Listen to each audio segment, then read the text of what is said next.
watch episode 2 here of the McMahon series on Netflix. So let me get the camera all set up for you guys so that way you'll be able to see better here.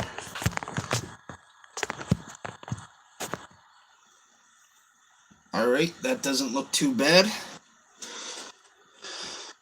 We'll just have to sit in front of the window here because some sunlight is blaring through. So just position myself a little better there.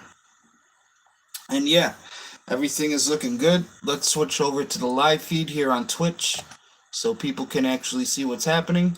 Okay, looks pretty good. Looks pretty good. Switch up our laptop here a little bit just so it's more. There we go. Okay. So, like I said, guys, last night's episode of the Vince McMahon documentary on Netflix was all about how Vince McMahon took over after his father, Vince McMahon Sr., how he gained control of the company WWE. And then we also seen how WrestleMania 1 was a big payoff success for the business. But now Vince McMahon is in a little bit of trouble. He's got some scandals to take care of and some lawsuits. So, especially right after WrestleMania 1, this is kind of where things start going in a little bit of a different direction for Vince McMahon, because after a very huge successful WrestleMania 1, he now has to deal with all the lawsuits and some allegations against him. So, we are going to get started here with episode 2. Unfortunately, on YouTube, I cannot show any footage from the TV because YouTube does not like that. They consider that copyright. Hopefully, we can get away with just the audio for now. And if you are watching this on Twitch TV, let's transition so people can actually see. Sorry, Twitch. But if you are watching Twitch TV, you will be able to see the TV. So like I said, guys, we have both platforms available as an option to watch. But thank you no matter what for whatever you're deciding to watch this on, whether it's YouTube or Twitch. But we are about to go live right now and get into this episode 2. Title of episode 2 is called Heat. Now, if you're unfamiliar with the term heat in wrestling, heat basically is just a reaction that usually the bad guys are going to get. Heat can be good. It can also be bad if you have things like go away heat, which is the way many people felt about Ronda Rousey. It's the way I feel about Logan Paul. But in this case, it sounds like heat is actually going to be used as more of a good thing because it actually pushes the negative wrestler more into the spotlight, right? It's like how last night we were talking about how the Iron Sheik was representing Iran. And basically the entire country of America hated Iran at the time, and they hated the Iron Sheik. That's heat. Now, they used that heat to put him in a position where he could take the title off of Bob Backlund, right? The WWE Championship. So like I said, it can be a good thing. It can be a bad thing. In this scenario, it sounds a little bit more like a good thing to kind of push the WWE to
Hulk Hogan's on electric guitar.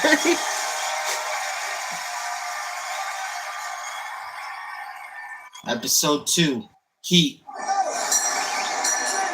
Every man put himself in there on the hook to the Bowman cleaning house and a hockey talk man. Look at it. Professional wrestling.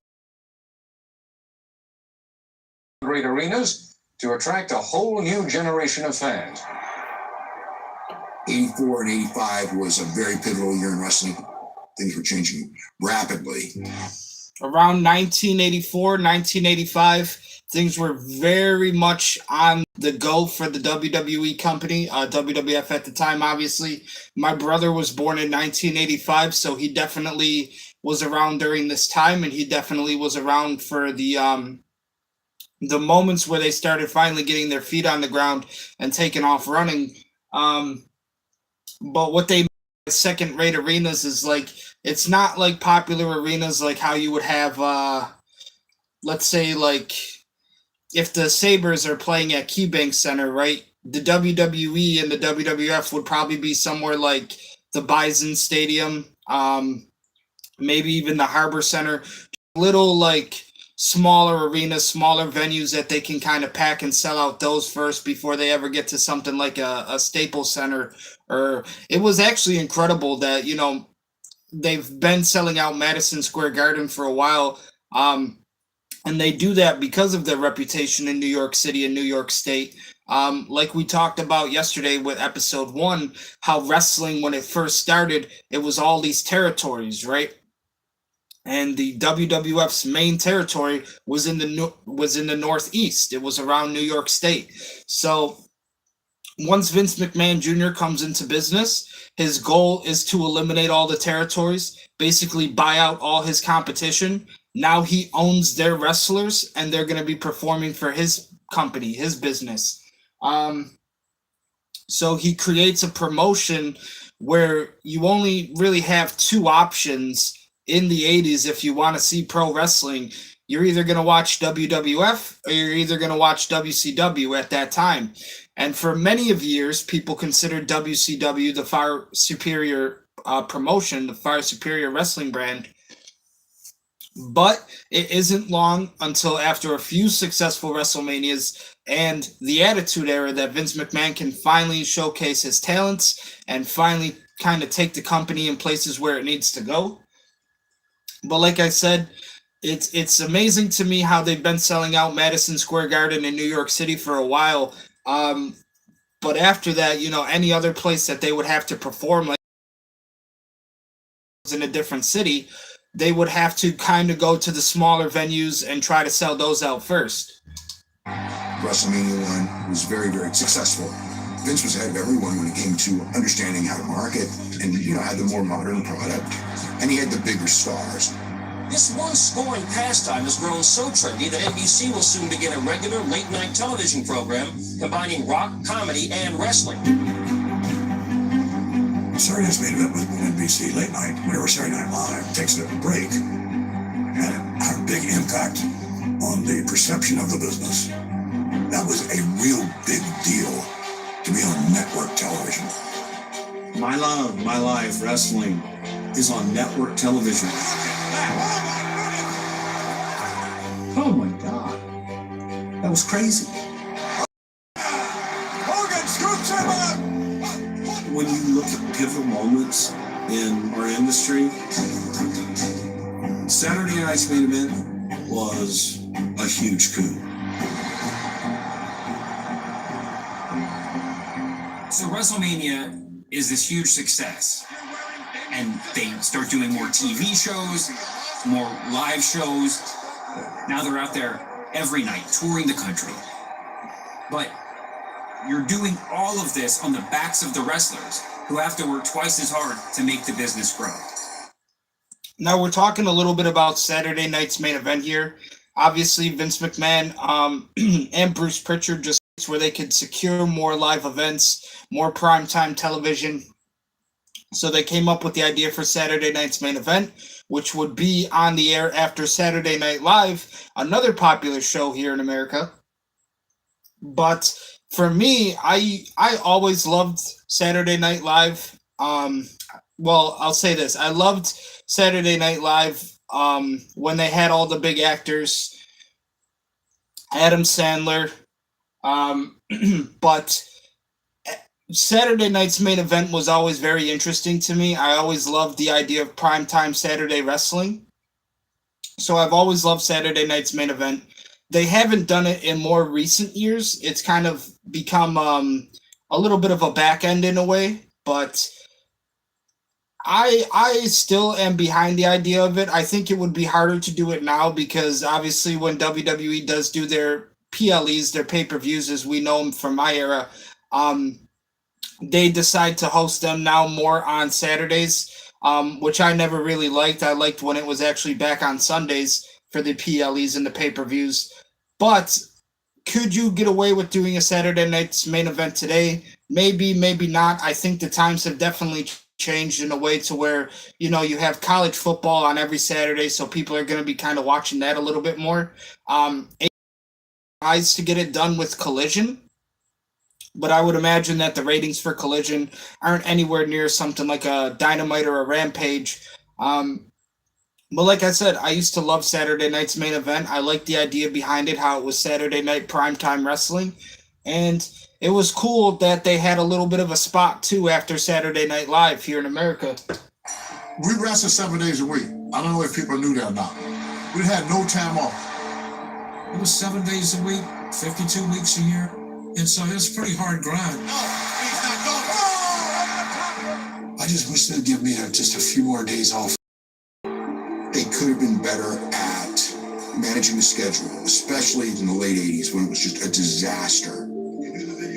The schedule now, I don't think it's that bad. And they're on guaranteed contracts, so they're not under the same pressure to perform while hurt. In the 80s, if you were hurt and didn't wrestle, you were not paid. Because of that, you wrestled hurt. Worse and worse. And you used painkillers. It was brutal. But at that time, it was about capturing the most amount of money. And that is how they did it. Wrestlers as a group were often exploited. These wrestlers were not unionized. They didn't have medical protection. There was definitely a need for a union in wrestling. That's what Jesse Ventura was trying to do. Please welcome Jesse the Body Ventura. Right before WrestleMania 2, Jesse was trying to start a union and undermine Vince. I'm here to make sure that Vince McMahon tells it like it is. Jesse. You know, I was on Vince McMahon's team all the way, so I went straight to Vince and said, hey, Jesse, stirring shit up, man. You know, he's trying to start a union here, and next thing you know, I'm in Madison Square Garden, and just want to let you know what's up. Hulk Hogan double-crossed Jesse and ratted out all the guys that were trying to get a union going. Hulk Hogan stoozed him out. Hogan ratted him out. The whole thing was a sham. It was something that he pulled out of the air, mostly like, where you get together. And quite frankly, no one in the locker room would ever get behind Jesse. So what Vince would do, he'd call each wrestler one by one. He's like, I know about the meeting. Everybody that's show for this meeting will not have a job in the morning. So nobody showed up. It was almost always acknowledged that these guys will never go for it. These guys will never stick together. And the wrestlers would tell me that too. We say boycott WrestleMania altogether, and then half the guys are going to go back and do it and undercut us. Unionizing never happened. And I think it's actually less likely to happen now than it was right before WrestleMania 2. WrestleMania 2, that the world has come to. Yeah, WrestleMania 1 was such a huge success. So what do you do the top? We'll have an event from New York. We'll have one from Chicago. We'll have one from LA. So the plan after WrestleMania 1, going into WrestleMania 2 now, 1986, Vince McMahon has the idea, we need to be bigger, we need to be better, we need to top the previous WrestleMania, okay? So they put WrestleMania 2 on at 3 locations. It was filmed and live at 3 locations. WrestleMania 2 is probably the only WrestleMania to ever do that, as far as my memory has gone. It's the only WrestleMania 2 that has ever done 3 locations live and filmed. So they did one event for New York, they did one event for Chicago, and they did one event for Los Angeles, California. Now, this was all in the same day. Okay, it wasn't like we're going to do WrestleMania 2 on Friday, WrestleMania 2 on Saturday, and then WrestleMania 2 on Sunday. Of course, now we have the 2-night event, WrestleMania Spectacular, which I think is amazing. It actually reminds me of Wrestle Kingdom in Japan when they do the 2 nights event like that. I like when WrestleMania is a 2-night event.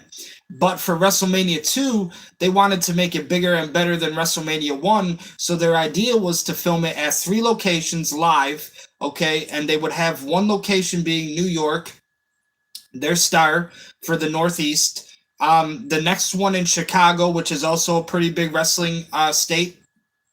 And then the final one being Los Angeles, California.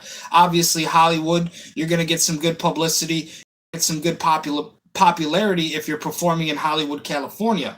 So the 3 locations for WrestleMania 2 were New York, Chicago, and Los Angeles. 3 shows in one day?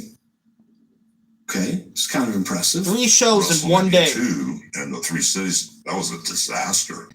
To try to send a signal from 3 different cities, it felt like we weren't in control. You know, Vince could not be in all 3 places. Beg your pardon? We have technical problems. I just remember after that, Vince goes, we'll never do that again. And it's also amazing for me to think about how they wanted to do it at 3 locations. And like Hulk Hogan is saying here, you know, Vince McMahon is only one person. He can't be in 3 locations like that.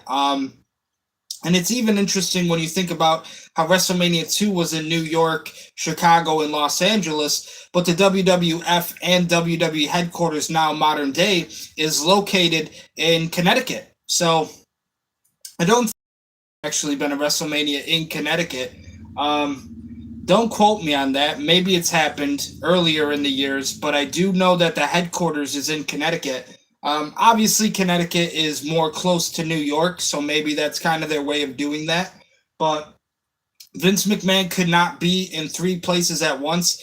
I don't believe he was at the shows when they were filming in New York, Chicago, and Los Angeles for WrestleMania 2. I believe he was at the headquarters in Connecticut and just cutting vignettes and segments there. You know? WrestleMania 2 was a success in that it made money and that it wasn't a total catastrophe. But even if it was a commercial success, it wasn't a spectacle on the level of WrestleMania 1. So WrestleMania 3 then was like... Now we're talking about WrestleMania 3. Stadium in Pontiac, Michigan. There was a very large stadium in Pontiac, Michigan. Now we're going into WrestleMania 3. And obviously, if anybody knows the history of the WWF, you would know the main event was Andre the Giant versus Hulk Hogan for the WWE Championship. Now, this will be pretty much Andre the Giant's big send-off. Andre the Giant, his health by this time, 1987, WrestleMania 3, it was starting to decline. He couldn't work the crazy-ass schedule that they had, 7 days a week, 52 weeks a year. So Andre the Giant was pretty much on his way out the door by this time. And the big main event for WrestleMania 3 was going to be Andre the Giant, the villain, versus the poster boy for the WWF, Hulk Hogan. It seats 93,000 people or something like that. It was almost like, wow, would you really do that? And I thought with the right attraction we could. And that involved Andre the Giant. Andre the Giant, ladies and gentlemen, is the only undefeated superstar in professional wrestling. Now, it sounds like also around this time in 87, going into WrestleMania 3, Andre the Giant had an undefeated record. So that was part of the buildup, right? Can Hulk Hogan defeat the undefeated Andre the Giant? Hogan and Andre were actually buddies behind the scenes, but when the cameras were rolling, when they were in the ring, Andre the Giant was more the villain, and Hulk Hogan was obviously more the hero. So Vince wants to sell out a 93,000 seated arena in Pontiac, Michigan. Hogan versus Andre.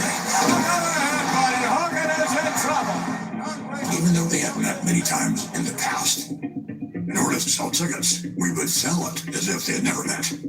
But how to convince Andre to come back to the business? At the time, Andre's health was failing him. He needed crazy back surgery, as I recall. Andre did a film in the UK and just was going to cash his chips in. Done as much as I can in the business. I'm hurting. I can't move. I'm in pain. So I went over in the middle of that film. He said, Andre, here's what I want to do. I want you to get the operation that you refused to get. And I want you to come back. And I want you to draw the largest crowd that's ever been drawn. How many seats, boss? 90,000. He laughs. I said, no, Andre, I'm serious. You versus Hogan, with the way we can present this, you as a heel. Because he'd never been a heel, a bad guy. He was always, a baby face. So up to this time, Andre the Giant was actually presented more as a babyface in wrestling promotions. But for this match specifically against Hulk Hogan for WrestleMania 3, they were going to finally make the heel turn him into the bad guy. And this would all be the buildup leading into WrestleMania 3 in hopes to sell out 93,000 tickets, pack the house, fill the seats in Pontiac, Michigan. So they thought about it. And, okay, I'll get the operation. I'm reason to challenge you for a world championship match in the WrestleMania. Are you or are you not gonna fight him at WrestleMania 3? Yes or no? Yeah!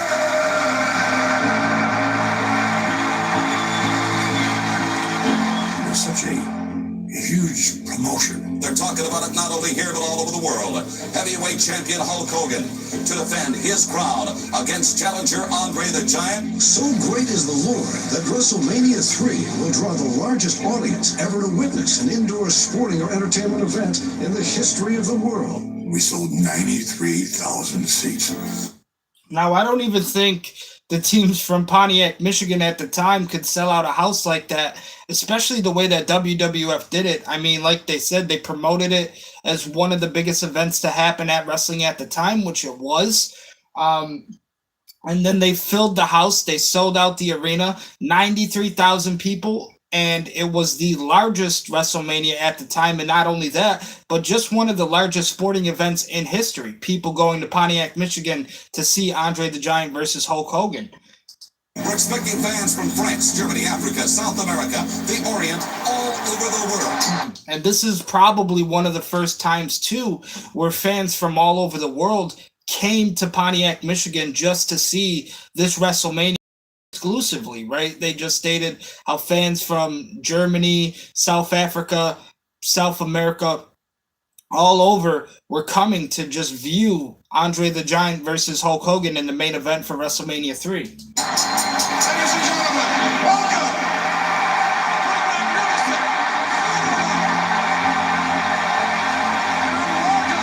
To WrestleMania 3. And now, the Queen of Soul, Miss Aretha Franklin. You're beautiful. Take a look, Jesse. It's unreal history. When we made this is something we're going to put in some going. People just get ready to shut the door. The sleeper from behind with a chair.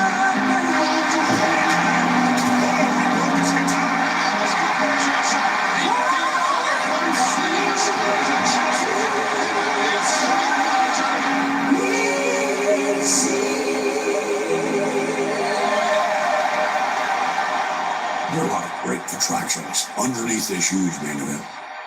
But it was Hogan and Andre that drew that house. Sooner or later, you gotta live and die and you gotta face the truth. And for you, Andre the Giant, it's time to face the truth, brother. Hulk Hogan has never met a man bigger than him, stronger than him, and with a burning will inside more than Andre the Giant. Andre, he never told Hogan whether or not he would allow Hogan to win the match. And Hulk kept coming to me. Let's talk to Andre. Let's talk to Andre. I said, and I did. What do you say? What do you say? I just said, it's not going to be a problem.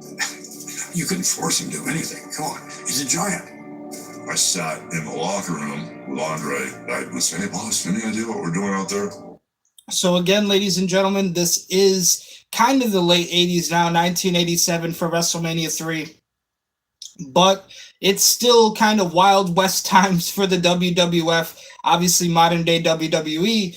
But back then, when you had somebody like Andre the Giant who was employed and working for you, you couldn't really control him. Okay, you're gonna go out there and decide if he wanted to do something, he was gonna do it.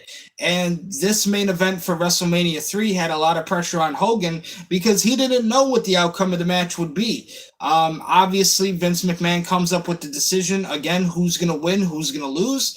But if Andre the Giant wanted you to lose, you better believe you were going to fucking lose, okay? Sounds a little bit like Hulk Hogan later on in his career. Doesn't work for me, brother. But, like, back then, in 1987 for WrestleMania 3, Hogan had absolutely no idea if he was really going to win.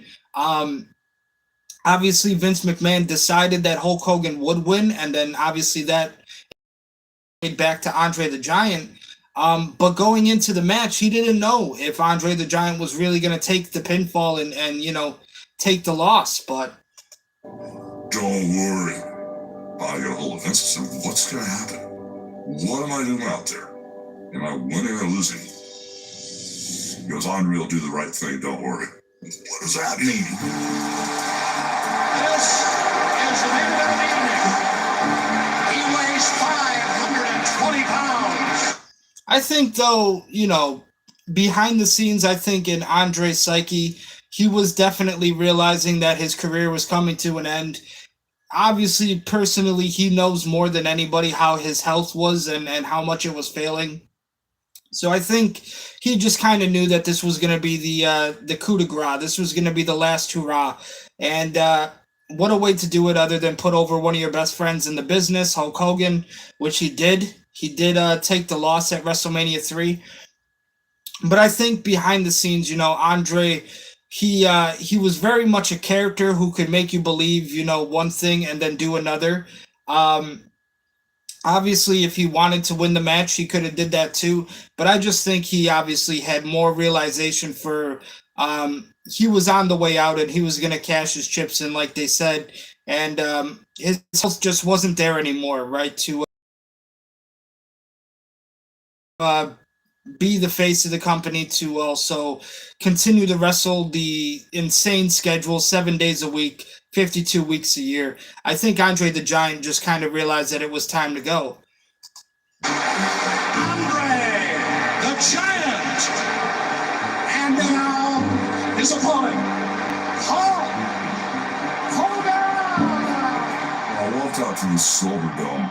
I just couldn't believe how full it was. I said, boy, this is either going to be the easiest thing I've ever done or this is going to be a total disaster. There's no in between. This is the biggest match in the history of professional wrestling. The irresistible force meeting the immovable object. Look at the size of the giant. Yeah, this giant. And we had this individual with so much charisma who was almost a superhero. And the two of them colliding. It was awesome. During the match, it was the first time I realized how bad his back really was. And I told him during the boss, stay close to the ropes, because I knew he couldn't get back up on his own. But we got through the match, and out of nowhere, he goes, wow. What? And when I said what, he came at me. After I signed him, I went and dropped the leg, and I covered him. And I didn't know if it was going to be a 1-2 kick out. I had no idea if I was going to win or lose the match. Until when? Didn't kick out.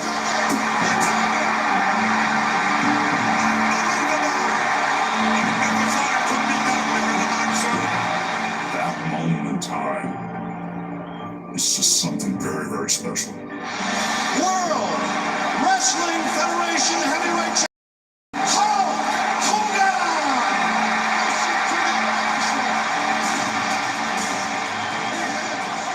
That probably is the greatest attraction we've ever had.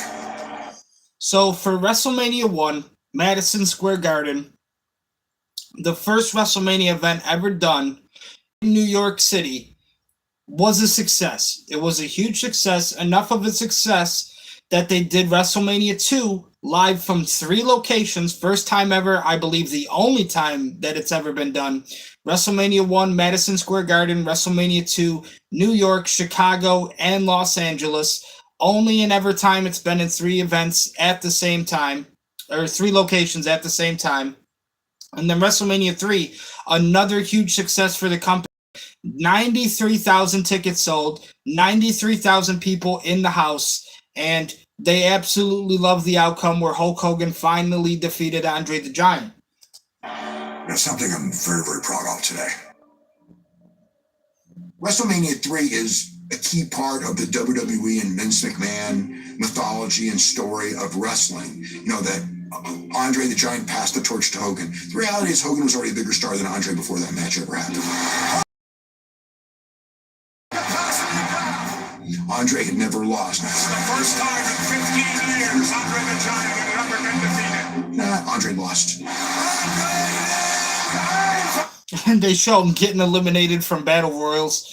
I mean, like I said, for WrestleMania 3, they wanted to promote it in a way where it was going to be one of the biggest wrestling matches of all time, which I think still to this day for the WWE company, it actually is the main event between Andre the Giant and Hogan at WrestleMania 3.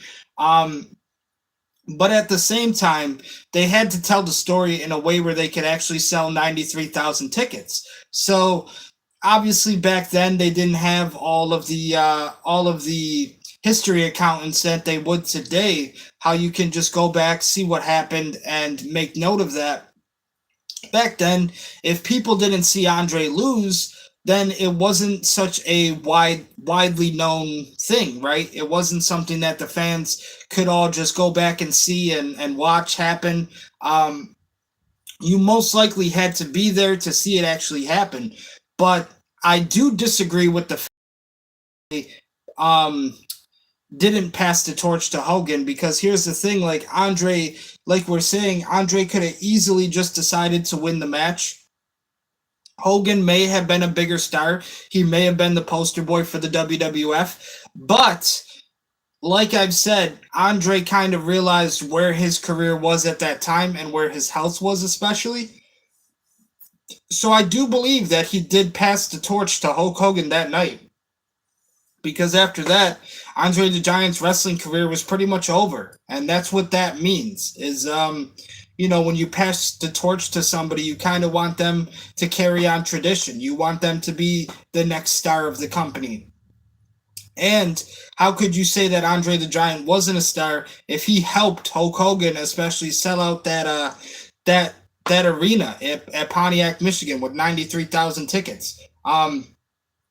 You know, obviously the prior year, WrestleMania 2, the main event was Hogan versus King Kong Bundy in a steel cage. And that WrestleMania was good, but like they said, it wasn't as successful as the first one. Actually plays a pretty big role in all that. And he does decide to finally pass the torch to Hogan. So I don't like what that guy said right there. I think it was Dave Meltzer, how Andre the Giant didn't pass the torch to Hogan, how Hogan was pretty much a bigger star already. You could have put Hogan against anybody at WrestleMania 3, and it might not have been as successful as the match he had with Andre. And Andre had never been slammed. He'd been slammed probably 25 times before that, maybe more. Oh, look at that! They said 93,000 for so many years, they probably all believe it by this point. 93,000 people. 92,173 people. We held the record for 93,000 in a building. Yeah, it was actually 78,000 in the building. I don't know why this is one of the... So they're saying now that it was actually 78,000 people in the building as opposed to 93,000 in Pontiac, Michigan. greatest controversies in pro wrestling history. I think the truth is probably somewhere in I mean, nothing that any wrestler, that anybody involved in wrestling tells you should be regarded as fact. But regardless of the real attendance figure, WrestleMania 3 was an enormous success. History is made here in the Philadelphia, Pontiac, Michigan, and that guy has made history all over the world. A victory for Hogan at that time would build him greater as an entertainer and athlete and representation of our brand. But of course, the brand comes up that way too.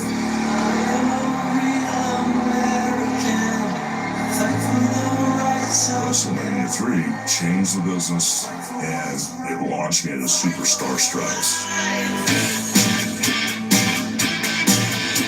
He is the most famous and successful professional wrestler the world has ever seen. His name alone can generate millions of dollars of revenue. And when he performs at indoor arenas, he has attracted bigger. When Hulkamania was run wild, he had to be the most popular person in the world. You book Hogan on the card, the building sold out. That was it. He was a figure of national fame, and you didn't even really have to be someone who regularly watched wrestling. Hulk Hogan had broken through. Now here they're talking about after the success of WrestleMania 3, and this is what I mean as to how Andre kind of passed the torch to Hulk Hogan around this time period. Because not only did this make Hulk Hogan the guy, but now he is the face of the company. Okay, he represents them. He is their champion. I think at this point he's basically undefeated at WrestleMania 2, all 3 WrestleManias that he was featured in the main event. But even Vince McMahon say, it propelled him to a position that we needed Hulk Hogan to go, because that was what was going to be best for the business. Hulk Hogan obviously was going to be the person who made people all around the world want to watch that kind of wrestling. At that time, Hulk Hogan, that's all anybody ever talked about was Hulk Hogan. So I do remember feeling a little bit of resentment as a kid because my dad never got the credit that he deserved for creating all of this. Every word that came out of Hogan's mouth was Vince talking. Better stock them on your shelves. Make sure you've got plenty of them right on your shelves. Hogan and Vince were like one person. Vince came up with the idea. Hogan did it. Every single thing was Vince. When he would tell me stuff, I'm like, I don't know, man, but I would do it anyway. Because everything he did turned to gold. With wrestling superstars, it's like having a real match right in your own home. This huge swell of fans and whatever that we now had in middle-class America. It's like, okay, let's bring this together and let's sell it. You can start by getting in shape with a Hulkamania workout set. 1-945 for Hulk. Yay! One of the most remarkable success stories has been written by the WWF. Its marketing merchandise grossed over $200 million last year alone. The man behind the magic is the man behind the mic, Vince McMahon Jr. Vince never stopped. He didn't complain about the hours he worked. He's a workaholic. As Hogan was out doing the shows and drawing the money, setting up other stuff. At that time, because of the success that we had, Hogan wanted to be in part of Hollywood. And I'm going, oh, God, I'm going to lose Hogan to Hollywood now. And I said, Terry, look, if you want to do a film, I'll do one with you. Of course, I knew nothing about filmmaking.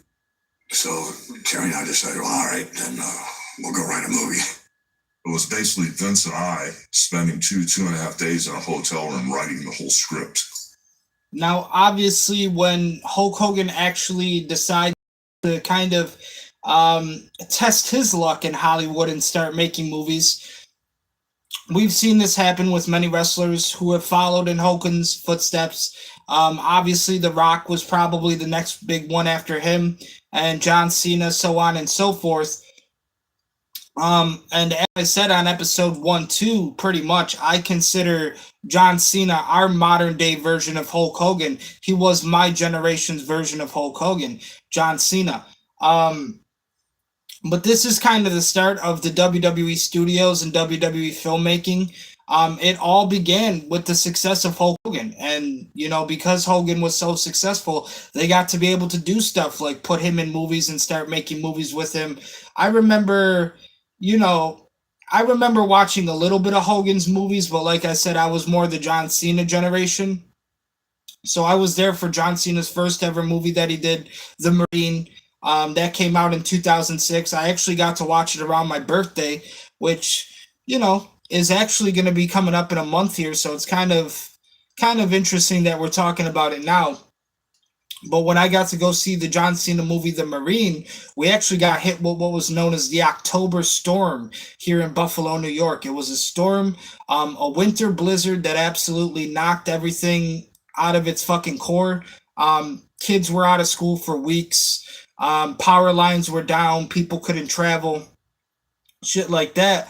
But I actually remember once my birthday came around on October 18th, my dad, he said, "Do you want to go see the John Cena movie, The Marine?" Of course, I said yes. And that was the first time that I got to really experience a WWE film with their biggest star at the time, John Cena. And I absolutely loved The Marine. And then after that, I did See No Evil with Kane. And I thought that was a great horror movie. Obviously, I love my horror and my wrestling. Kind of fit perfectly together. And then after that, they kind of started to make movies that weren't really commercial Hollywood successes, but they still have a film studio and they still continue to try to play their hand at that game. We just didn't know what the hell we were doing. We were just having fun. The Hulksters you've never seen. No holds barred. It's not the world's worst movie. But it wasn't great. What's that smell? It was pretty hokey. I thought, okay, I'll do this great movie, and then everyone in the world's going to want to see it. Not exactly the way it worked out. It didn't prevent Hogan from then going to Hollywood, but it delayed it for a while. When did you notice Hulkamania was starting to fade? I go back and I look at WrestleMania 6. The Hulkster putting his title on the line against the Ultimate Warrior. At that time, for Hogan, the star may have been fading up. You can't just stay on top every day, every year. Yeah, that doesn't work for me, brother. So now they're talking about how the star is kind of starting to fade out for Hogan, right? Around WrestleMania 6. I mean, this is 6 years into WrestleMania, most likely 6 years into the WWF, now the WWF, WWE that we all know. And they're saying, you can't just be the main star, the main attraction, and on top, winning all your matches every single year. And this is by WrestleMania 6. I do believe, if memory serves me correct, WrestleMania 9 is the last appearance that Hulk Hogan would make during that kind of era. And then after that, they started to shift gears towards the future of their company after WrestleMania 9, which would be the last appearance with Hulk Hogan. So then at WrestleMania 10, you finally get to see, them pushing in a little bit of a different direction with Bret Hart, Owen Hart, Shawn Michaels, Vader, things like that. Undertaker was going to be a superstar very soon in the company. So around WrestleMania 10, that's when the company starts to kind of move in a little bit of a different direction. But of course, around that time as well, the popularity of Hulk Hogan was never going to fade away that soon, right? After he leaves the WWF and he decides to, start filming some movies in Florida, that's where he comes into contact with Eric Bischoff, and that's where he agrees WCW, okay? And then obviously Hulk Hogan became Hollywood Hogan and was the leader of the NWO. And the rest of that is also history. But his popularity was not fading away anytime soon. I think maybe in the WWF, by WrestleMania 6, people were starting to get a little, maybe the product was a little stale. Maybe people were starting to say, hey, we want some other guys to win here, or we want to see the other wrestlers kind of get to that level that Hogan's at. But Hulk Hogan, for quite some time, all the way, like I said, basically up until WrestleMania 9, his last appearance. It was probably time for Hogan to be on the bench for a while. Hulk's getting older, and you need something new. The Ultimate Warrior!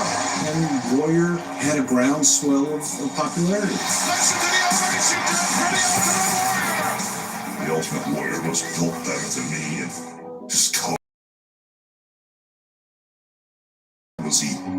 wasn't in love with this business. It was a situation behind that shiny object. There wasn't much go. But I did what Andre did for me. I passed the torch to him.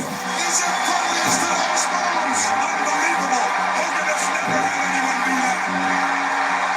Look at the big splash.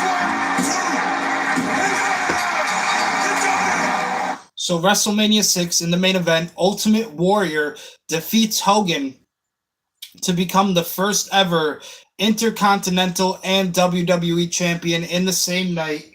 And Hogan even said himself, you know, they built Ultimate Warrior up in a way, they pushed him in a way that he was going to defeat Hogan, that he was better than Hulk Hogan. And at WrestleMania 6 in the main event, Ultimate Warrior does win the match. Unfortunately, Ultimate Warrior had a lot of problems with his health and things of that nature, just not as much passion for the wrestling business as some of the other guys. Not to say that Ultimate Warrior isn't passionate, but, you know, honestly, Ultimate Warrior would just go out there and have 5-minute matches. It wasn't that long draw. It wasn't that slow burn kind of style, right? He couldn't go out there and have 25-minute matches. The match with Hulk Hogan at WrestleMania 6 is probably one of his longest matches that he's ever been a part of. But the company kind of draws back on Ultimate Warrior a little bit, and then you'll see that down the line they start, you know, trying to transition into different superstars, such as Macho Man Randy Savage, Ric Flair, obviously. But different people were going to try and be the face of the company after WrestleMania 6. Warrior became the champion and was very popular with the audience. As popular as Hulk? No.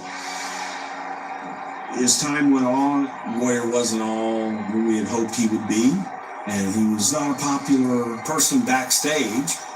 So immediately you look at, well, oh my God, we need to move back to Hulk. We had this storyline in which Sergeant Slaughter, who was a big, huge fan favorite, he was a Marine Corps drill sergeant and a great American. So he, as a babyface, a good guy in a parlance sort of business, was turning into a bad guy. And like any good organization, you're always like, okay, what can I take from pop culture? What's happening out in the world? You know, and how can we present it in a different fashion? So there was a lot of heat, as we call it, with Iraq and USA. Troops and civilians are on edge in the Middle East. So, okay, good. Then we can capitalize on that. So going into WrestleMania 7, this is basically modern warfare now for the WWE, because the war in Iraq and Afghanistan is just starting to take effect, and Vince McMahon takes from that war to turn Sergeant Slaughter into a heel character, okay? My guest to speak, ladies and gentlemen, is the former United States military man, Sergeant Slaughter. Now, Sergeant D.D., dishonorable discharge. Sergeant Slaughter then sort of was drafted into the Iraqi, so to speak, and now he wanted to represent Iraq. I will take the flag of the brave Iraqi country. So what they did many years ago with the Iron Sheik being the representative of Iran, and how much people hated that because Iran was at war with America during the Cold War period. Now, many years later, going into modern warfare, you have the war with Iraq and Afghanistan, and now Sergeant Slaughter, he's not going to represent America anymore. He's going to represent Iraq. And so we had this big storyline going with Hogan versus Sergeant Slaughter, USA versus Iraq. And it was working. It was working really well. And then all of a sudden, from a reality standpoint, Iraq invades Kuwait. We have Desert Storm. Iraq invades Kuwait, and that is the beginning of Desert Storm. As I report to you, as an Iraqi sympathizer, it was way too fresh and way too new and in the now. It was like, well, wait a minute, I've got, a relative over there or a niece or something like that that's serving our country. And obviously Desert Storm was around the periods of 1990, 1991. Sergeant Slaughter wasn't going to represent America. He was going to represent Iraq in the war for the WWE Championship at WrestleMania against Hulk Hogan. Now, Hulk Hogan, obviously the face of America at the time. But again, like I said, 1991, you have the modern warfare era where it's basically the beginning of the war in Iraq and Afghanistan now after Desert Storm in 91. And they take, I think they take a lot of inspiration too from what they did with the Iron Sheik character where he was representing Iran. And when it was kind of the Cold War period where there was a lot of tension between Iran and America too. Obviously, they were holding hostages captive in Iran. And now in 91, you have Desert Storm starting to take effect. The audience really didn't want to see it. We got to the point where Sergeant Slaughter was getting death threats at home and they wanted to kill his wife and kill his kids. So as far as telling a wrestling story, it worked awesome. I just thought that, boy, this is a risky move here. Americans couldn't die in this thing, so change it up. Back off with the storyline just a little bit. But, still have the match. Once again, the largest pay-per-view audience in the history of pay-per-view. They showed a young Macaulay Culkin. It looked like he may have not even been the star of Home Alone at that point, but Macaulay Culkin was at WrestleMania 7, 1991.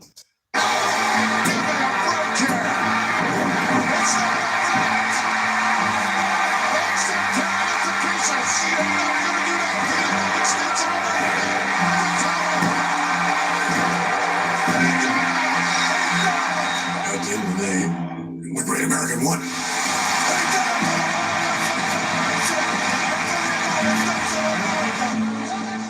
The wrestling of the early to mid 80s, I liked it a lot. I was very amused by it.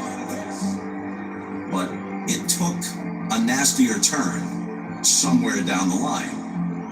And at some point, it ceased to be something that I was comfortable being involved in. Well, you learn from everything. And since you have no control over world events, you have to be very careful associating. They made statements in newspaper headlines, U.S. patriotism being exploited in sports arenas, such as where the WWF was performing at that time. Obviously, they're talking about how the WWF would exploit what was happening in modern warfare at that time. Yourself with events in the real world. Anything can happen, so don't go there. So we moved back to Hulk, and there wasn't, thank God Hulk's back. The audience was tired of Hulk, at least Hulk in that role of being the All-American, being the hero. They were sick of him.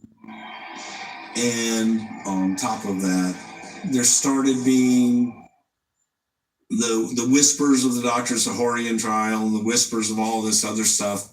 In Harrisburg, Pennsylvania next Monday, a doctor will go on trial, charged with prescribing anabolic steroids to several professional wrestlers. Now, this is still 1991, right? So, kind of modern warfare, Gulf War era. But basically, what's also happening in 91 after WrestleMania 7 is now they're starting to come up with these scandals of steroid use in the WWF, which steroids were definitely a common thing in the workplace for wrestlers. They're still, I'm going to be honest with you guys, they're still using them to this day. Okay, it's not a secret, but steroids have definitely for a very long time in this industry. And kind of the exploitations started to expose it a little bit more in 1991, right after WrestleMania 7. George Zahorian has been indicted by a federal grand jury on 15 counts of distributing muscle-building steroids. To my right, Dr. George Zahorian, thank you very much for joining us. And was appointed by the Pennsylvania State Athletic Commission as the doctor of note for WWE. We had nothing to do, with who was appointed. His role was to make sure that all the laws of the State Athletic Commission were followed. It would be in our locker rooms and things of that nature. And he began to sell steroids to our talent. At that time, steroids were part of the culture because all the stars during that time period had the perfect bodies. And so it was the norm. You know, like people go to Starbucks in the morning before they go to work. People take steroids because they're wrestlers or actors or baseball players or hockey players or football players. It was an era where steroid use in sports ran amok.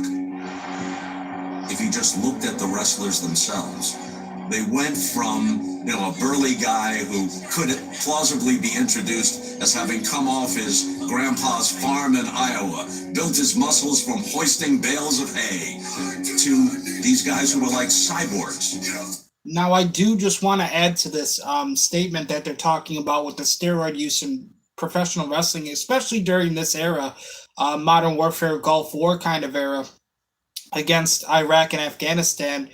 Vince McMahon had a very particular image for who he wanted wrestlers to be and what he wanted wrestlers to look like, okay? Professional wrestlers in the WWF were supposed to look like cyborgs. They were supposed to look like the Terminator from the Arnold Schwarzenegger movies, okay? They were supposed to look like Hercules and Conan. They weren't going to be these big kind of floppy, marshmallow pillows. No disrespect to anybody who's a little bit on the bigger size or maybe overweight or anything like that. But if you wanted to be a pro wrestler in the WWF, you had to have a certain image, especially at this time, okay? Guys like Kevin Owens, maybe even guys like Big Show would have not been accepted during that era because they didn't fit the particular build that Vince McMahon was looking for.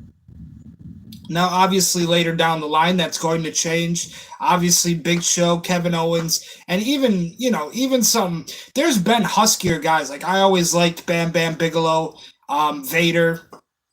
I mean, there have been huskier guys. But, guys, we're talking the more flimsy kind of people. We're talking people who aren't really, muscle bound. They're not as intimidating when you put them on a poster. Things of that nature. And obviously, once the Attitude Era comes around, that stigma also kind of changes. But right around 91, it's as if Hulk Hogan even said himself, steroids were just popular and they were common around the locker room. Okay, it was something that athletes did. It was something that actors did. And even professional athletes in pro wrestling, they were common to taking that, almost like getting a coffee in the morning. The WWE reeked of steroids. It's obvious. Now you tell me he ain't ripped. Dr. George Sahorian would come and he would have steroids and painkillers and sleeping pills and different things that he would then prescribe and sell to the talent. He would check you for your match and all that, and it's like, I need a few other things, and then you negotiate for your steroids and your pills. It was illegal to buy steroids from a physician. I bought some from him. But it was illegal to prescribe them, just to sell them. Steroids, early on, they were legal. However, when they became illegal, that's when... Following Reagan's era of war on drugs, just say no. The laws started changing. And at some point, steroids were categorized as, I believe, a class 3 substance. So in the late 80s, early 90s, steroids were very much legal. But after President Reagan had the war on drugs, he pretty much made steroids illegal now, okay? And that's when it started to become a problem for all the guys who were commonly taking them, right? Just an everyday sort of thing. Now they had to kind of work underground, right? Work in the gutters and get the things that they needed without other people kind of finding out about it. So, I mean, it had to be obviously just, just a fucking wreck, because you have to imagine, these guys, they're on steroids all the time. They're trying to put themselves in this physical presence, but also on top of that, they're taking countless amounts of painkillers, countless amounts of sleeping pills, because their body is in so much pain. Like I said on episode 1, every time that you have a wrestling match, it's going to be like you're putting your body through a fucking car crash. Okay. So not only do they need the steroids to just have the physical appearance and to be intimidating on the posters and just on camera, but now they have to also kind of take away the pain, right, that they go through every single match, and they have to find some way to sleep at night. They have to find some way to still perform 7 days a week, 52 weeks a year. It was crazy times back in the early 80s, or the late 80s, early 90s for the WWF. Like I said, it is not fucking all glitz and glamour that people think it is when they turn on the television and they watch Monday Night Raw or Friday Night SmackDown nowadays. Especially, like I've said, back then during these times for the WWF, it was kind of the wild, wild west, right? You just had things all over the place and things not really under control the way that they should have been maintained. But at the same time, it's crazy to think of some of the things that all these guys were doing to themselves, and some of them are still alive to this day, because I don't understand how some of that shit couldn't drive a person completely mad, but the feeling was the doctors were prescribing them not for the purpose that they were intended for. So George Sahorian was arrested by the federal government. The government came down hard on him and sent him to jail. It's hard to believe what's occurred today. All of the media hoopla behind the steroid trial definitely came at a really bad time for Vince. And we had just started the WBF, the World Bodybuilding Federation. Here comes the World Bodybuilding Federation. So like I said, this is early 90s, about 1991, Modern Warfare, Gulf War era. And, with after WrestleMania 7, with America versus Iraq, Vince McMahon decides to start a World Bodybuilding Federation, the WBF.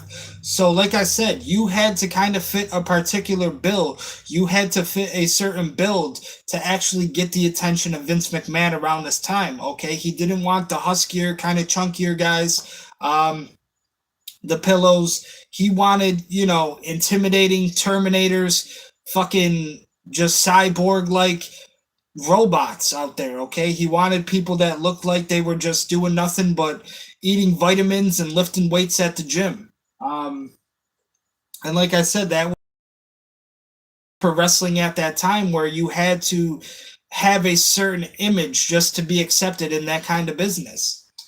I've always enjoyed bodybuilding and physiques. So I thought maybe, okay, I could get these bodybuilders to perform various routines and add a lot of entertainment value to it. Turn out. I mean, you basically had to look like Conan the WWE now at this time in 91, early 90s. Not a good time to do that. Because bodybuilders, all they do is take steroids. So, I mean, even think about some of the guys, who aren't as physically intimidating now who wrestle, like, we may say Bryan Danielson or somebody like Rey Mysterio, luchadors, just, high flyers in general, right? Guys who don't really fit that certain style of a build.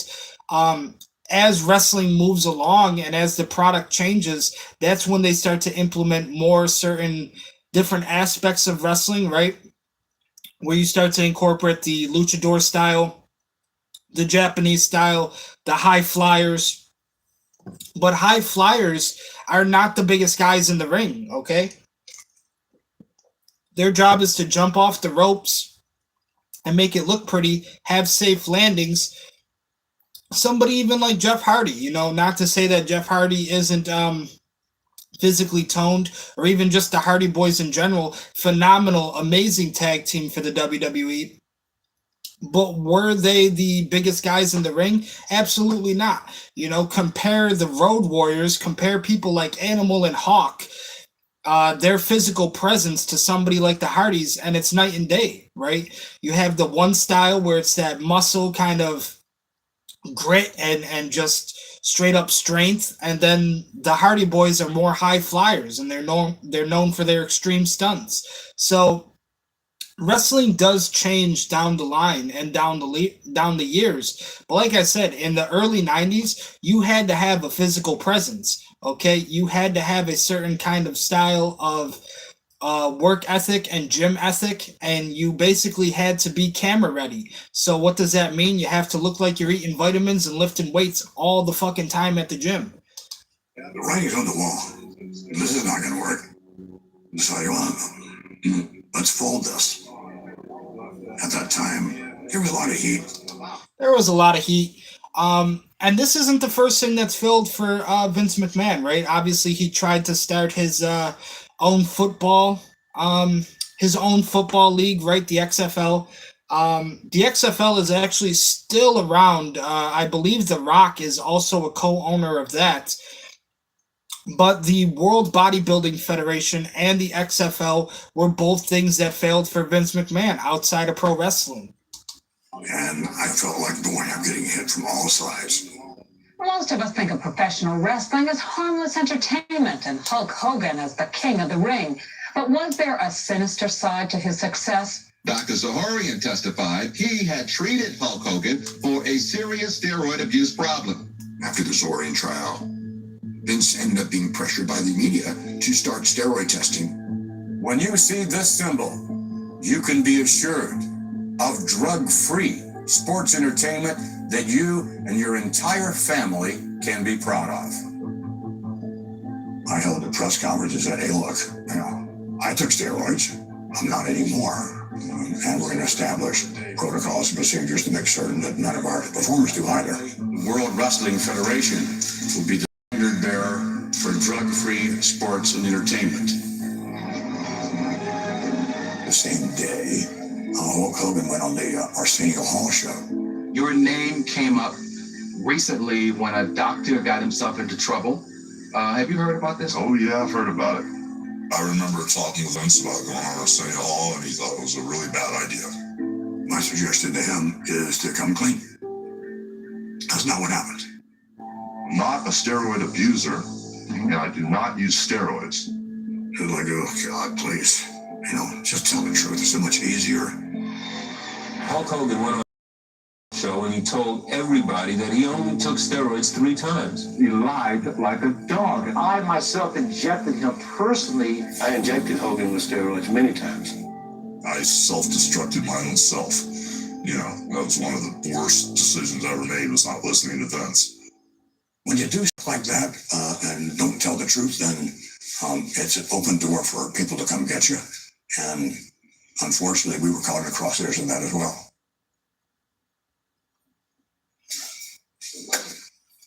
I was never assigned to cover wrestling, but pro wrestling was so highly rated on TV, it was hard to ignore. And I slowly began to feed it into my column. There's a newspaper columnist, Phil Mushnick with the New York Post. I'll try to be nice here, but there's nothing nice to say about him.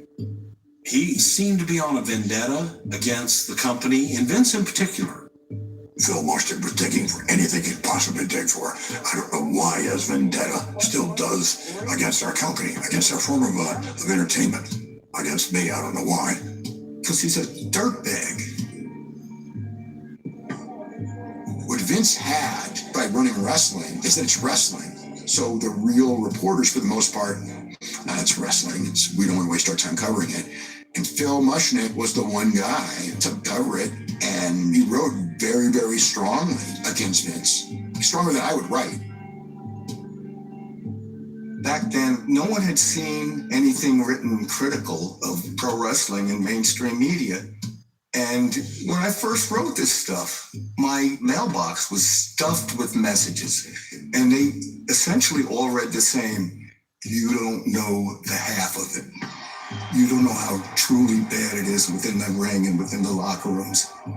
And I returned some calls, and it was mind-blowing.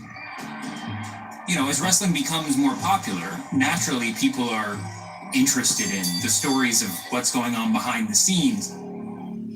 And pulling back the curtain in the pro wrestling world can be pretty shocking. You know, the stories of depravity, of sex, of violence, of drug use. We would have been looked upon in today's society as some of the worst human beings walking the face of the earth.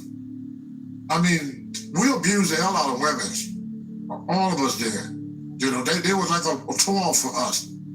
You don't have to do a lot of research to understand that being a woman in or around the pro wrestling world at this point in history was not necessarily a safe place to be.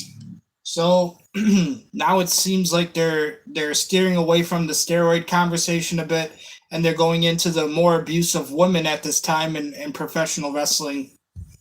And if you look at early 90s to like late 80s WWE, WWF, of course,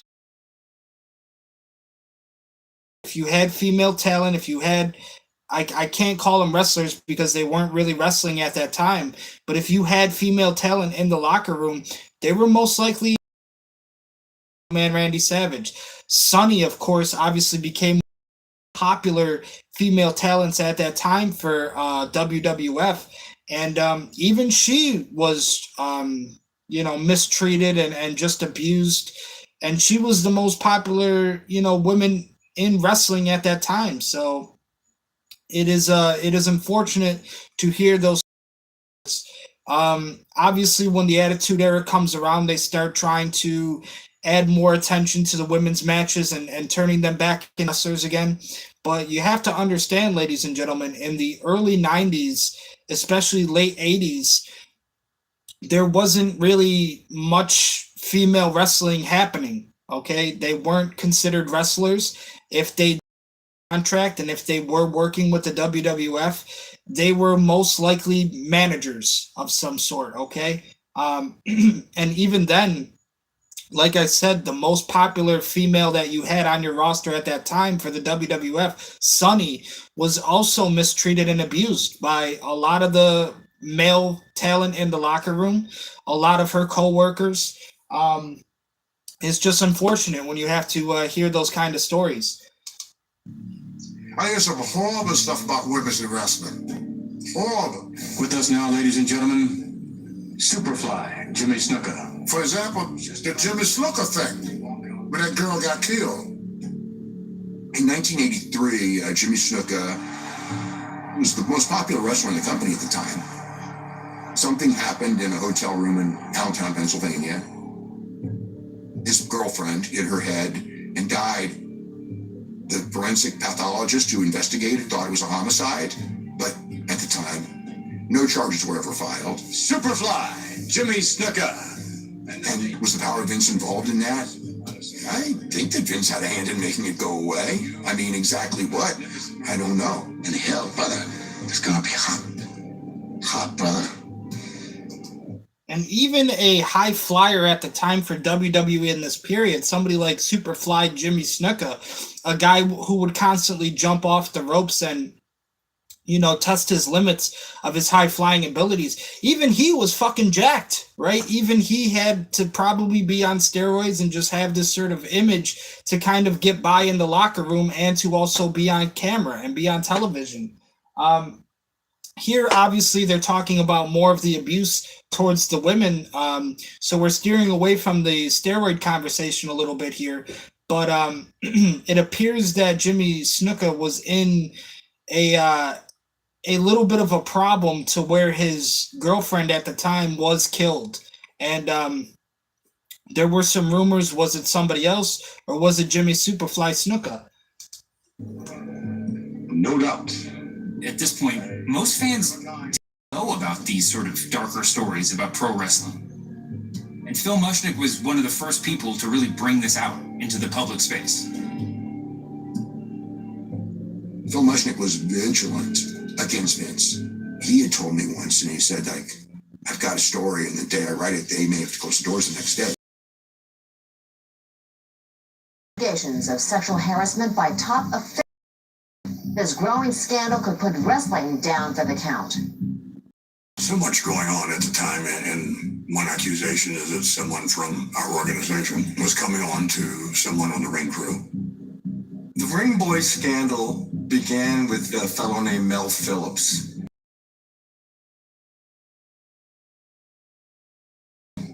In too many cases, these ring boys were underage and they were being sexually abused. Former ring boy Tom Cole says the top WWF executives sexually harassed and abused ring boys. The teenagers hired to and take down rings at matches. Mel Phillips was a total pedophile that preyed on young boys. And this is Bret Hart stating himself that he believed Mel Phillips is a total pedophile. It's definitely unfortunate that we have to hear the truth coming out now. But ladies and gentlemen, that is what we are here for. Okay, for this documentary on Netflix, we're here to discover the truth and look a little bit more behind the scenes in the pro wrestling world. And I knew that this would be controversial. I knew there would be many surprises that some of you may have never even known about. But that is kind of what this is. That's kind of why we're doing this, right? That's kind of why we're having these reviews and reactions. I'm going to turn the light on here since it is getting a little bit darker. 6:25 p.m.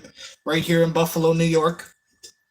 But that is kind of the purpose for doing these videos, so that we can learn more about the truth and we can know what was happening a little bit more behind the scenes. Now, I have said myself, I like when wrestling is a little bit more behind the scenes, when it's a little bit more of a mystery and people don't really consider themselves fucking experts on everything, because they're not.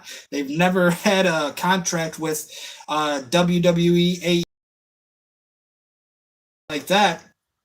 But this is for us all to kind of learn more about the dark side of pro wrestling, if you will. No, if these young boys were complying with their request for sexual favors, they weren't hired. And then I learned there were others involved. Terry Garvin, an executive in Connecticut, and Pat Patterson, one of McMahon's top executives. Here at ringside, Vince McMahon along with wrestling great Pat Patterson. In a business that was very homophobic, Pat was gay and openly gay, but Pat prospered and became a top guy everywhere he went. I was grabbed on numerous occasions on my testicles and on my buttocks by Pat Patterson of the World Wrestling Federation, and Terry Garvin propositioned me when I was 16, offered me cocaine and all kinds of drugs to have sex with him. When I refused, I was let go from the company when I was 16. I think Vince is guilty of aiding and abetting the Ring Boy scandal. At best, he's guilty of rank neglect. Phil Mushnick was trying to build this whole case of, how rotten the company was. He didn't care how he did it. He didn't care about whether or not he hurt the people that were involved, on one side or the other. He just wanted to write this salacious piece about WWE. It's a pedophile ring. 3 of these guys were all in on it. These were real kids being sexually abused on McMahon's watch. I do think there was a lot of turning a blind eye to some of the things that were going on, but I don't think anybody could ever prove anything. It was kind of like, how do you prove it? Eventually, Vince settled with Tom Cole, Mel Phillips, and Terry Garvin. They were let go and never worked there again. Pat Patterson resigned, but during that period, Vince and I talked. He goes, one of the 3 was innocent. And I go, well, who? And he goes, Pat Patterson. And I go, so why is he gone? If he's innocent. He goes, you don't understand running this business. It's a gay witch hunt. And he had to go. Most people in wrestling that were around believed that Patterson never acted unprofessionally. And months later, Patterson was back. In regards to the allegations made against Pat, nothing has ever been substantiated, and I just don't believe him. Oh, please, not me. He's doing home movies, Patrick. None of it rings true. The others, no comment. We all knew Pat was doing this stuff. I didn't like Pat because he kept grabbing my pecker in the locker room. You what? He would grab my pecker. Jesus. Yeah. Did you guys complain? To who? He's the booker. He's the number 2 guy in the office. To who? Vince. And of course, if you don't know Pat Patterson in the early 90s, he's the booker, right? He's the guy who's going to make the matches. He's the guy who's probably coming up with some of the storylines. But if you wanted to work, if you wanted to make money, Pat Patterson had to make that approval. Pat Patterson and Vince McMahon were very good friends of each other, and that is the reason Vince McMahon brought Pat Patterson back. Now, they did state that Pat Patterson has been openly gay. He is a gay wrestler. It was no secret to anybody in the locker room. It was, if you were a fan of wrestling, you knew that Pat Patterson was gay. But at the same time, he's kind of having inappropriate scenarios with some of the talent backstage, and the wrestlers felt like they couldn't go to anybody, right? They can't really make complaints to Vince. Like I said, if they wanted to work, if they wanted to make money, they had to get approved by Pat Patterson, who is the booker. It's very sad to hear Tony Atlas have to come out and admit that truth, but like I said, guys, this is just more about talking about the dark side of it all now. You know nothing about the wrestling business, don't you? He's nobody to go to, son. You either take it or you go home. Who you gonna complain to? Vince. For what? To get fired? He needed Pat more than he needed me. Pat was like the savant of professional wrestling. And me, myself, when I actually did training for pro wrestling, me, myself, I never wanted to be like a main wrestler, like in the ring. I never really wanted to perform, to have that kind of aura around me. I always was more interested in being a booker and being a story writer for pro wrestling. And the booker is pretty much like a general manager, okay? They pretty much, like I said, they create match cards. They book the talent who's going to be performing that night. They help write stories, who is, the build up for like your pay-per-views, your PLEs, whatever. So, what Pat Patterson was doing around this time was very unfortunate to hear. And like I said, there wasn't a whole lot of people that the wrestlers felt like they could turn to, because Vince McMahon is the boss and Pat Patterson is the booker, okay? And if you're going to complain about the booker, there's only two things that could happen for them at that time. You either just shut your mouth and continue to work, or you complain to the boss and you get fired. It's a very unfortunate double-sided coin. But like I said, Vince McMahon and Pat Patterson have been very close with each other over all the years that they've worked together. And I do believe that Pat Patterson was inducted in the Hall of Fame too. So it's very crazy to think about the way that he was also mistreating a lot of the talent around this time, early 90s. He was Vince's right-hand man when it came to booking, and was very, very valuable in the company. Did Vince protect Pat? I wouldn't say he protected him. I would say he protected the business. Those allegations are absolutely absurd that have been raised. McMahon insists it's all just a conspiracy to wreck his business. And it just seems as though they're all ganging up on us all at one time. There's no sign the charges have done any harm. Wrestling, or whatever this is, has survived scandals before, and there is no reason to believe this one too won't be drowned out by all those fans who couldn't care less. What reaction there was meager from legitimate media. Those who seemed to eat it up were the scandal shows, like the Phil Donahue kindness show. Here you are being accused, Mr. McMahon, of presiding over an organization that looked the other way while these sexual harassment activity was taking place. I'm one of the few people in the world who enjoys confrontation. If there is a situation like Donahue, I have no problem at all confronting someone, especially when they're lying. You did a horrible job. That's the only reason why you were fired. Donahue was an opportunity to stand up for himself. I don't think it went the way he wanted it to. Sexual harassment is running rampant in the World Wrestling Federation. You all these years. His father blackballed me all over the country. I didn't sleep with your vice president. 2 weeks later, I'm fired. I don't know that happened. And whether it was a good decision or a bad decision at that time, at this time, I did it. I was sitting right next to Vince. He was not comfortable. At one point, he whispers to me that this is the longest hour of my life. This is not the truth, okay? You lie about this to children. You're finished, kaput. I don't buy it.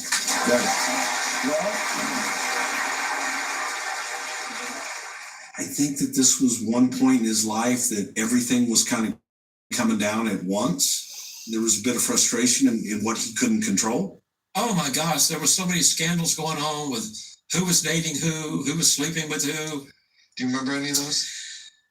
Well, you know what? Let me try to do. I'm trying to be really cautious on doing this. I don't know what they want out in the open or not. I know there was some girl that I think was a girl referee, that had claimed that Vince had sexually assaulted her. And I remember Rita Marie, the referee, because there was only one female referee in wrestling at that point in time, and it was her. Vince was definitely trying to push her as, the hot blonde woman ref as a character in his soap opera. Rita Marie, ladies and gentlemen, the very first ever lady referee in the World Wrestling Federation. Hopefully we'll be seeing more of her in time to come. When you're accused of this and accused of that, and it's like there's this deluge of things, you're there. That never happened. I was forced into oral sex with Vince McMahon. Jesus. When I couldn't complete his desires, he got really angry, started ripping off my jeans, pulled me on top of him, and told me again, if I wanted a $500,000 a year contract, I had to satisfy him. And if I didn't satisfy him, I was blackballed. I was scared. My wrist was all black and blue. He just didn't stop. But you're accused of rape. You're a rapist. But it was rape.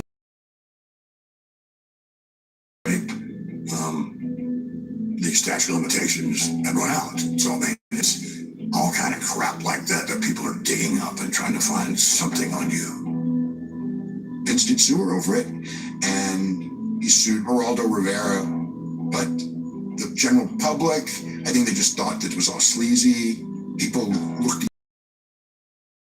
Nobody listens. They just thought it was like a woman making up a story on a rich guy. Rita, what do you expect to get now? I mean, what do you want? Did you just want to come on Geraldo, or? They were very, very negative on her.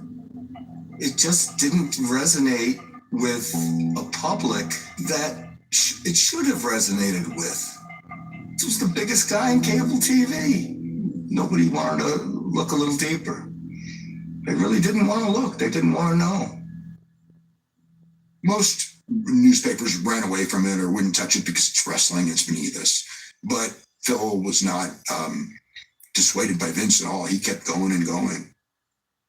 And I do think that the negative headlines and attention that did lead to the indictment, that did lead to the trial. The Justice Department has indicted the most powerful man in professional wrestling in this country, not a wrestler, but the man who runs the World Wrestling Federation. The charge, illegal distribution of steroids. Do you know what triggered the federal government to start looking into you? Well, I think Phil Mushnick triggered all of this. And whether or not he had any connections to the federal government, I don't know. But again, that's where it seemed to begin. So now in the early 90s, they've covered pretty much all of the problems that the WWF was facing at that time, such as the steroid allegations, the sexual mistreatment and abuse of women in the workplace, and also the rape allegations here against Vince McMahon. And this is all early 90s. So we're pretty much talking, right around like WrestleMania 7, right around WrestleMania like 8. And like I said, guys, we're here to talk about these things. We're here to learn more about these things and discuss them with each other, and hopefully just learn more about the dark side of professional wrestling, because as I've always tried to tell you, it's not always glitz and glamour. It's not a beautiful lifestyle, okay? It's not the shit that you see on cameras when you turn on your television and everything is going perfect 100% of the time. there's a lot of stuff that you don't know about. There's a lot of things going on behind the scenes that the fans will never quite understand. Because that side is just more under a blanket than actually presented to the public. I was an FBI informant, I admit to that. You know why? The FBI would read what I wrote and then act on it. When the indictments came on the Ring Boy story, or Reed Chatterton, there were steroid indictments. The 3-count indictment charges that he conspired to defraud the government by possessing and distributing steroids through Dr. George Zaharian. Good morning, guys. It was not a good morning for World Wrestling Federation owner Vincent McMahon. This day, he was in federal court entering a plea of not guilty to charges that he bulked up his wrestlers with steroids. Prosecutors say McMahon, who admits being a former steroids user himself, is a corporate drug pusher. McMahon lawyers, on the other hand, say the wrestling mogul is the victim of a government witch hunt. Sometimes life isn't fair, and unfortunately, for me, I believe this is one of those instances. The federal government, the Justice Department, can be the biggest bullies. They have unlimited resources. The average person can't afford to buck the government. They just can't. So that's why so many people cop a plea. They wanted me to cop a plea. He would have to plead guilty to some charge, but he would pay a fine and everything goes away. I wouldn't do it. I wasn't guilty of anything. I said, fuck yourself. McMahon could face up to 11 years in jail and $500,000 in fines on each count. So right before the trial, Vince had neck surgery, and so he goes into the trial and he's wearing a neck brace. My impression was that it was not an operation that he needed to do at that moment. A lot of people thought he's wearing this thing because he's trying to evoke some sort of sympathy, from the jury. I mean, that was not the case. It's impossible to not think there is some sort of storytelling contrivance behind it. I mean, in pro wrestling, bad guys would wear those neck braces because they knew the crowd would boo them for being overly dramatic. It's not a facade.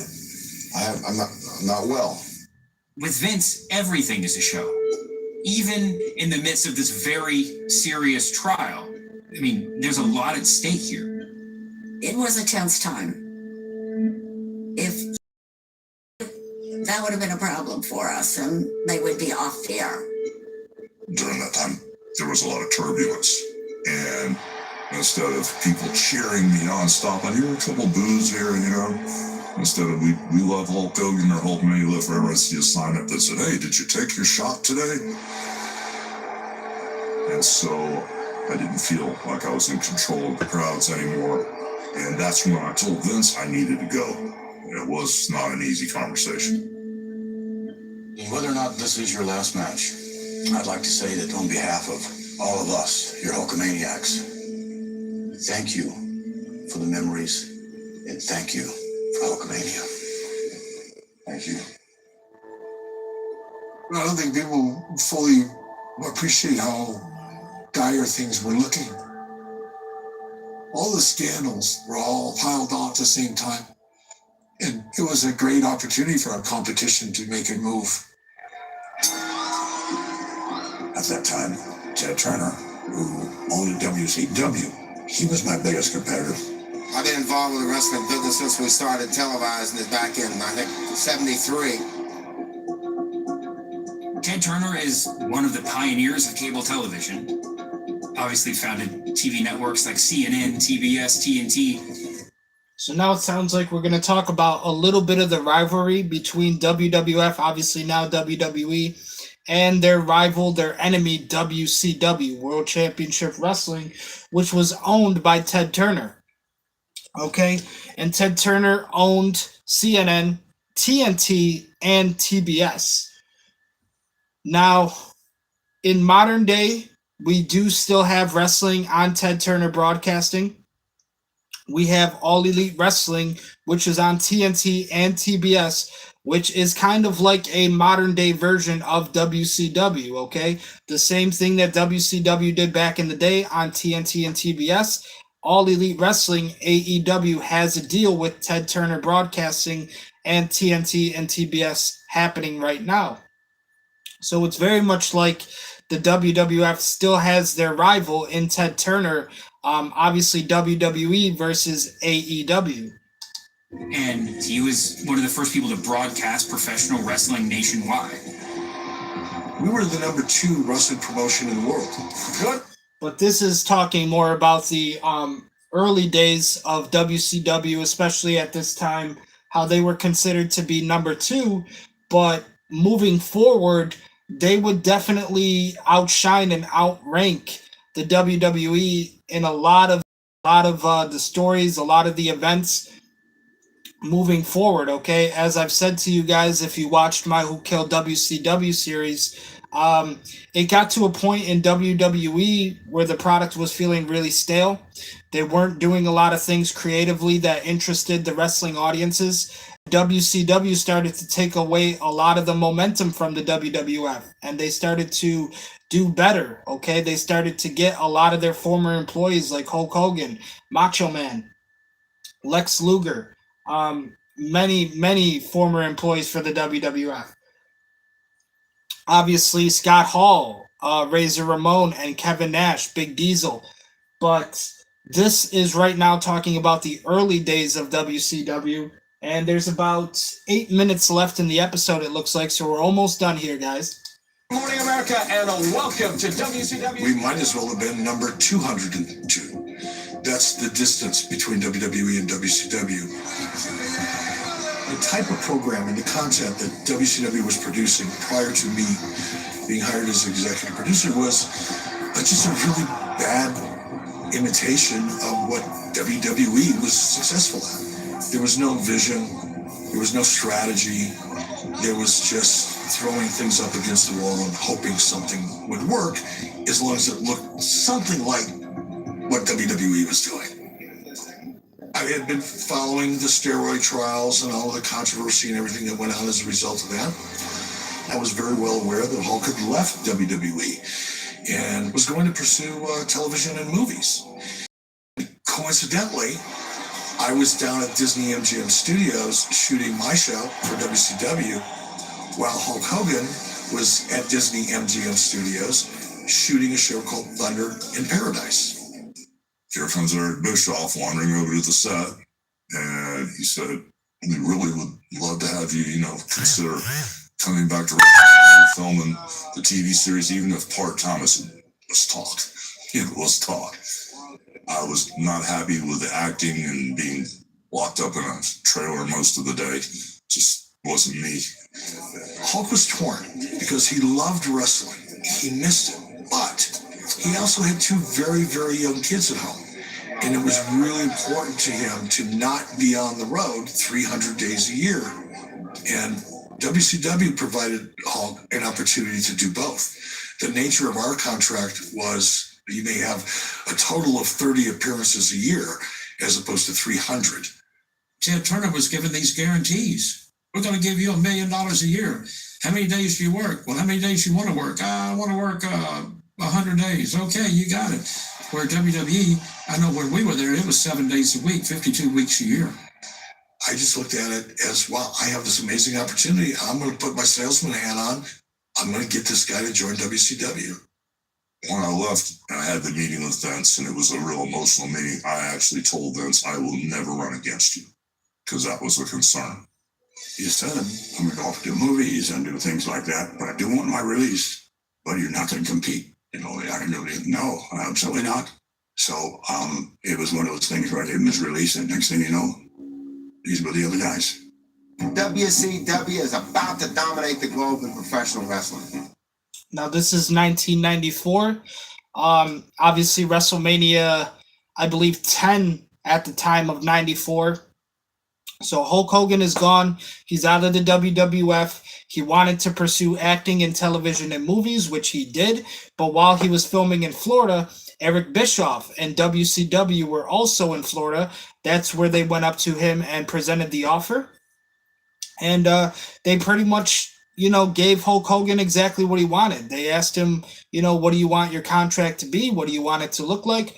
Hulk Hogan laid out the details in black and white, and they said, okay, no problem. So Hulk Hogan made the promise that he would not compete against Vince McMahon. He would not go work for the rival company, which was WCW.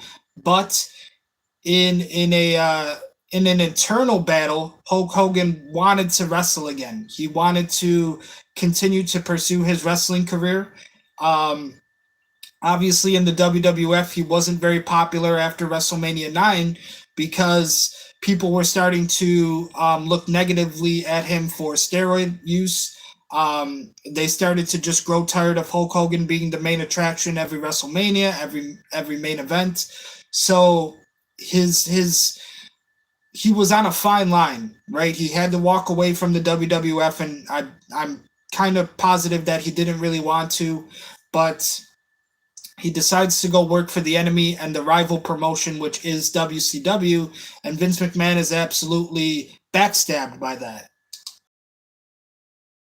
To sign a contract for a match between two of wrestling's biggest superstars, Hulk Hogan and Ric Flair. We had a very close personal relationship. Now, Hulk Hogan and Ric Flair, it was always a dream match that people wanted to see in the WWF, especially at a WrestleMania event. WWE never booked the dream match. They never had the opportunity but they never made it an actual story or an actual main event for WrestleMania where it would be Ric Flair versus Hulk Hogan.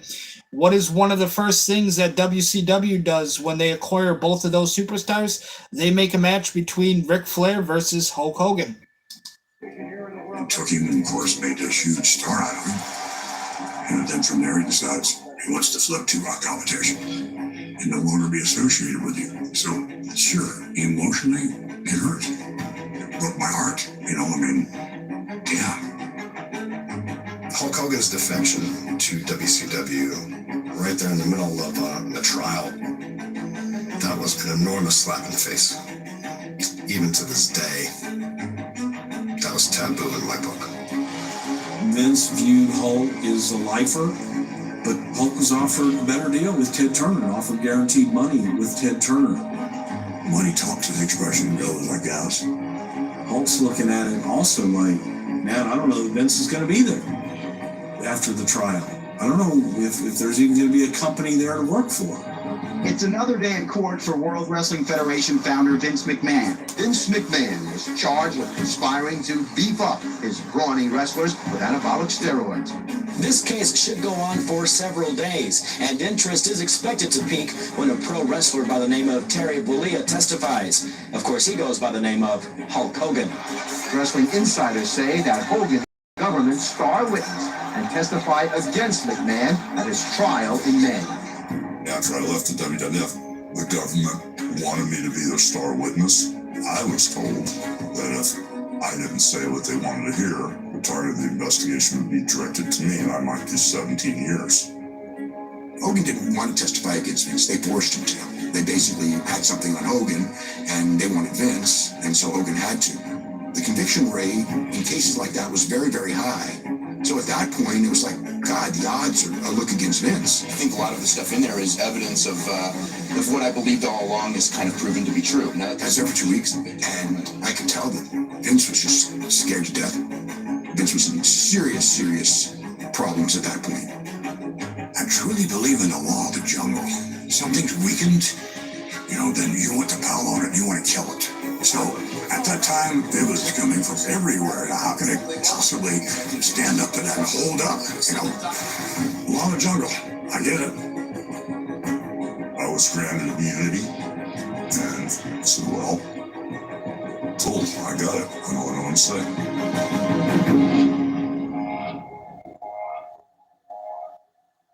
In 1994, Vince McMahon withdrew his defamation lawsuit against Rita Chatterton and Geraldo Rivera.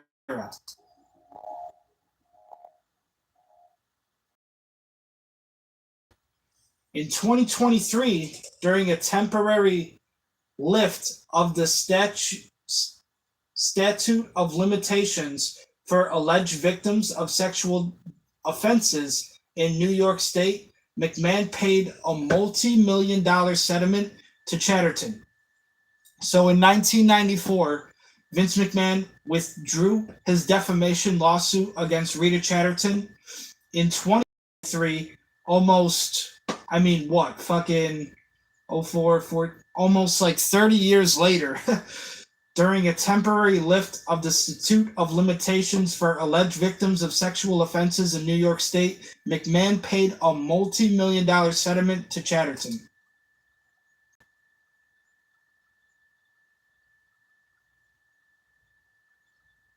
McMahon continues to deny any wrongdoing.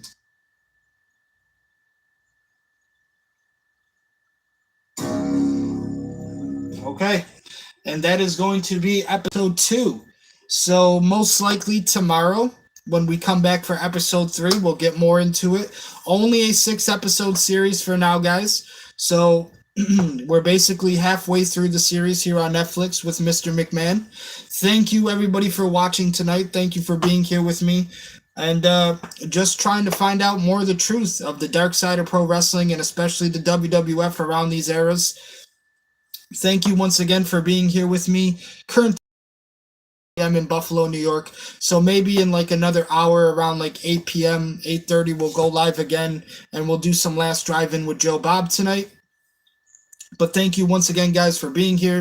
Thank you for your support. Thank you for subscribing. Means the world to me. Means everything to me. I appreciate it so much. And like I said, possibly tomorrow we will be here again to stream. I still have to look at the NCAA college football schedule. Today is actually Thursday, so we will most likely be live again tomorrow for Friday.